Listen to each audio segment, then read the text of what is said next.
आप में से बहुत सारे लोगों ने WWE कभी ना कभी तो अपने जीवन में देखा होगा, और अगर आप थोड़े पहले से WWE को देख रहे हो तो आप क्रिस डेनॉय नाम के इस वाले रेसलर को जानते ही होंगे। क्या हुआ था इस रेसलर के साथ 2007 में कि इसको WWE ने पूरी तरीके से अपनी हिस्ट्री में से गायब कर दिया।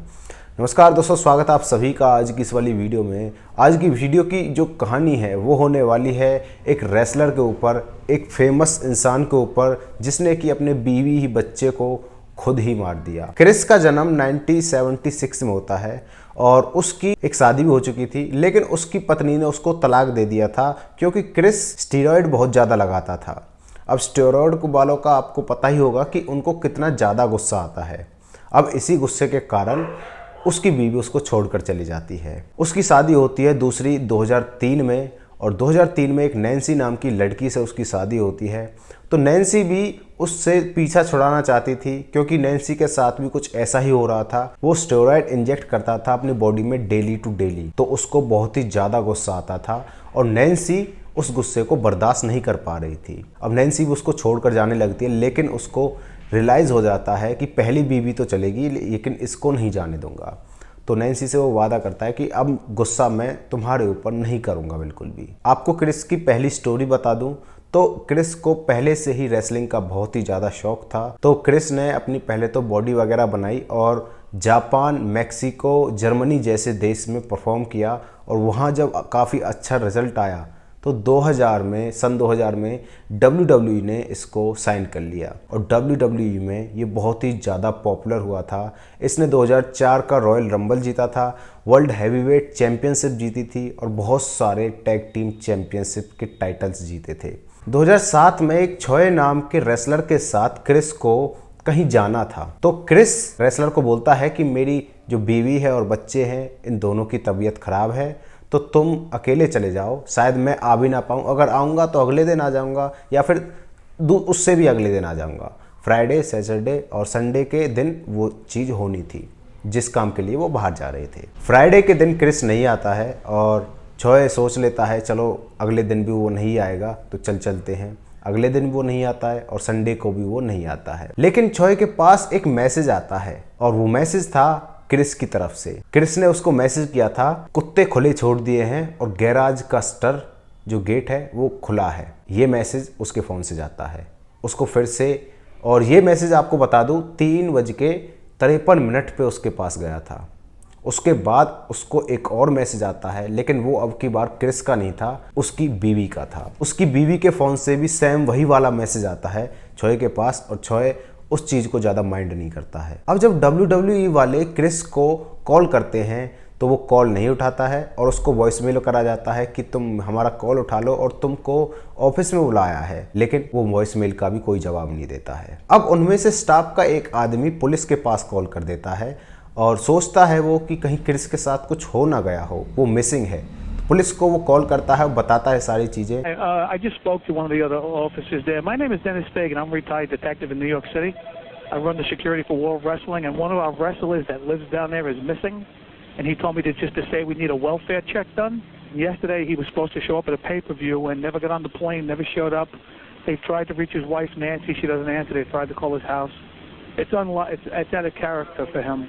So at 3 o'clock this morning, there was a message left for one of the other wrestlers, and basically it says, the dogs are in the backyard, the back door is open, goodbye, and that was it.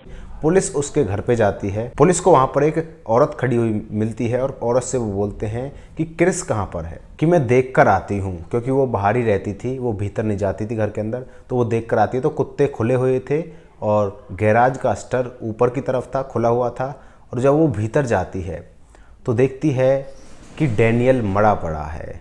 Daniel कौन?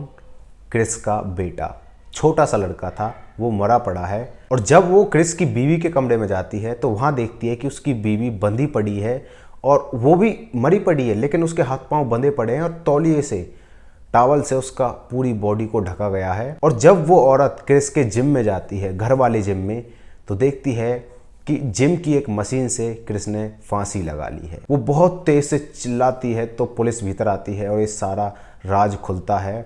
तो और उसके अगले दिन WWE ने बहुत ही अच्छा tribute दिया था, लेकिन WWE को क्या पता था कि ये कुछ और ही मामला है। उनको पता चलता है, जब इन्वेस्टिगेशन की जाती है तो पता चलता है कि क्रिस ने ही अपनी बीवी और बच्चे की जान ली है। वो कैसे?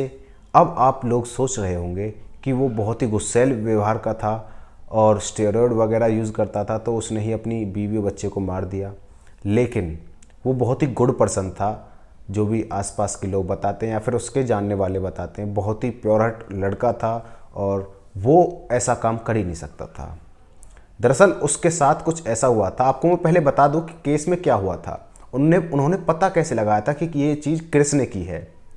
उन्होंने पता लगाया था, पहली बात तो ये स्टेरॉयड से नहीं हुआ, क्योंकि अगर स्टेरॉयड आप इंजेक्ट करते हो तो गुस्सा थोड़ी देर के लिए ही रहता है, ना कि अगले दिन तक चलता है। क्योंकि उसकी बीवी की मौत फ्राइडे को हुई थी और उसके बच्चे की मौत सैटरडे को हुई थी और वो खुद संडे को फांसी खाया था। तो स्टेरॉयड यहाँ पर बीच में नहीं आ सकता, क्योंकि वो जब गुस्सा दिलाता है तो एक पर्टिकुलर टाइम के लिए ही दिलाता है। वो दिन प्रतिदिन नहीं चलता, अगले दिन तक नहीं चलता गुस्सा। अब यहाँ पर राज खुलता है, जब डॉक्टर्स और उसका पोस्टमार्टम किया जाता है क्रिस का, तो पता चलता है उसके दिमाग में ही कुछ कमी थी। उसके दिमाग में बहुत सारी चोटें लगने के कारण, जैसे आपने देखा होगा रेसलर्स रेसलिंग करते समय अपनी सर का ज़्यादा ध्यान नहीं रख पाते हैं, क्योंकि उनका सर जब वो गिरते हैं, पड़ते हैं और उनको कोई मूव लगाता है तो वो ज़मीन पर गिरते हैं, सर के बल गिरते हैं और सर में उनके बहुत सारी चोटें आ जाती हैं। तो ऐसा ही क्रिस के साथ होता है। क्रिस के साथ चोटें तो आती थी और वो अपना जो मूव है वो सर से ज़्यादा करता था। सर का प्रयोग वो बहुत ज़्यादा करता था, उसका मूव भी कुछ इस प्रकार का था। लेकिन वो रेसलिंग करने के बाद ट्रीटमेंट नहीं लेता था और डॉक्टर से नहीं मिलता था, और यही उसके जीवन की सबसे बड़ी गलती होती है। उसको दिमाग में कमी आ जाती है और उसका ब्रेन डैमेज हो जाता है, और वो ब्रेन डैमेज उसको पागल कर देता है और वो अपनी बीवी और बच्चे की जान ले लेता है और साथ ही में अपनी खुद की भी जान ले लेता है। तो कमेंट सेक्शन में बता देना आपको इस कहानी के बारे में पता था या नहीं पता था। तो चैनल को सब्सक्राइब कर देना। मिलते किसी नेक्स्ट वीडियो में, तब तक के लिए बाय बाय।